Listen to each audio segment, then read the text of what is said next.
Big Boss show எப்போவுமே வந்துட்டு big Boss show எல்லா சீசன்லையும் பார்த்தீங்கன்னா பேரில் எடுத்துடலாம். அதாவது நேம்ஸ் வரும். இப்போ 5 பேர் 6 பேர் நம்ம கண்ணுக்கு தெரிவாங்க.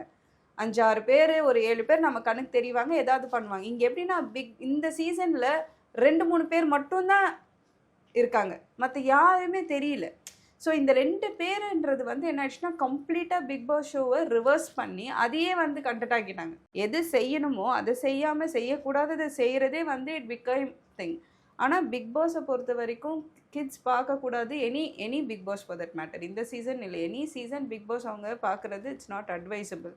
ஏன்னா ஒவ்வொரு டைமும் இமோஷனல்ஸ் வேறன் மாதிரி போய்கிட்டே இருக்கு. அவங்களுக்கு அது வந்து அவங்களுடைய சர்வைவல் திங். அதனால் அவங்க அக்ரெசிவ் ஆகணும், அவங்களுக்கு சிம்பத்தி வேணும், மக்கள்கிட்ட சிம்பத்தி, அதனால அவங்க வந்து கார்னர் பண்ணப்படுறேன் அப்படின்லாம் பேசலாம். இதை வந்து சில பேர் இதை வந்து மக்கள் பார்த்துட்டு அவங்கள வந்து அவங்களுடைய பர்சனல் லைஃபோடு அதை லிங்க் பண்ணிக்கிறது. என்னையும் இந்த மாதிரி தான் என் ஃபேமிலி இப்படி ஒதுக்குனாங்க, இப்படி என்ன இந்த மாதிரி பண்ணாங்கன்னு சொல்லிட்டு அவங்க என்ன பண்ணுறாங்க, அந்த பர்டிகுலர் கண்டஸ்டண்ட்டோட கனெக்ட் ஆகி அவங்களுக்காக சப்போர்ட் பண்ணுற மாதிரி போயிடுவாங்க. ஸோ இங்கே என்ன ஆகுதுன்னா ரியாலிட்டிக்கும் ரியல் இல்லாத ஒரு விஷயத்துக்குமே டிஃப்ரென்சஸ் தெரியாமல் அடல்ட்ஸே அதுக்கு வந்து அடிக்ட் ஆகும்போது கிட்ஸுக்கு வந்து அது எதுன்னு தெரியாது.